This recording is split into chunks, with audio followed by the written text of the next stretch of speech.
Good morning, everybody. Welcome to the channel. Today we're going to talk about the quote, famous unquote Bendex Racer sleds. And I have three examples, one earlier there that you can see on the left, and then two newer ones. So the Bendex Racer sled, as we know, it was patented in 1927. Production was rolled out that year. Marketing started in 1927 and 1928. An earlier patent was applied for in 1925. And that was for a foldable sled, and you can see it also has a concave deck on it. This was never produced, though the patent was awarded in 1929. So they filed for incorporation, the Cornwall Company, which produced the Bendex Racer in 1926. They had made their application in 1925. They first were in Philadelphia, and then they moved to York, Pennsylvania in 1927. They were marketed mostly through hardware stores. This was not distributed through large department stores like Flexible Flyers were. There was no mail order catalog to the best of my knowledge. And their marketing campaign across the United States was to advertise free giveaways for sleds to both boys and girls if they could guess the right amount of nails in a jar. So hardware stores would hold contests with jars in the window, and who could ever guess the closest amount to the jar. One girl and one boy were awarded a Bendex Racer sled, and they would run articles in the local newspapers, and that's how they drummed up advertising for the sled. The Cornwall Company, we don't know much about it. We don't know, I couldn't find any documentation on when it was incorporated, but there was a railroad company that was also called the Cornwall Company that was near York, Pennsylvania, but it does not appear to be the same company. Whoever ran the company, we also don't know their name, but it was probably the individual who had patented both the foldable and the Bendex Racer sled.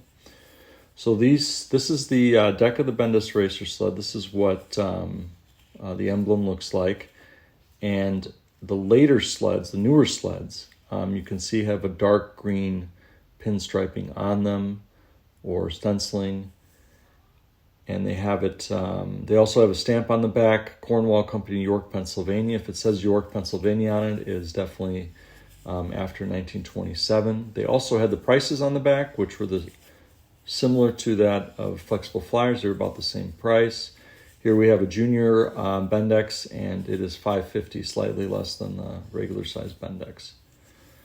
You can see here that the difference between the Bendex and other sleds are that they have a concave deck. This is the foldable sled, and this is the regular sized early Bendex Racer that was probably made in 26 or 27. And the early Bendex had 6 rivets in the front, connecting the runners to the steering bar, and 2 in the front, 1 on the top.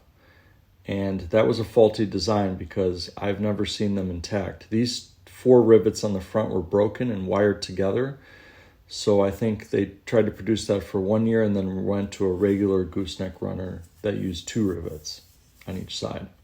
This is also an early Bendex, 1926-27. You can see the sticker on the back. I can't read what it says, but it does not have a stamp.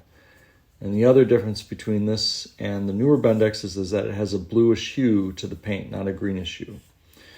So if we compare a newer Bendex junior size with a Flexible Flyer Junior G Series, you can see they are very similar in height, but there are a few differences.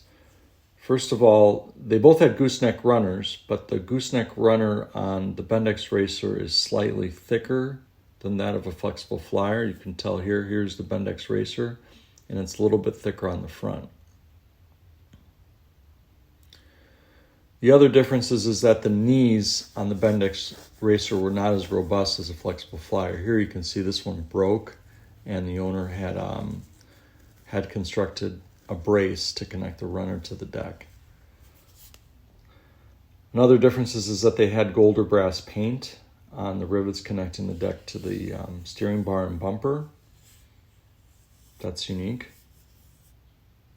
And the rivets on the Bendex Racer were hammered on the underside, whereas in the Flexible Flyer they were hammered on the top. You can see right here, this rivet was hammered right there on the top of the sled rather than underneath. This is a straight knee flexible flyer. You can see it's not concave. And this is a Bendex Racer, the earlier one, where it has a concave deck. Well, that about does it for today. Thank you for watching, and please like and subscribe.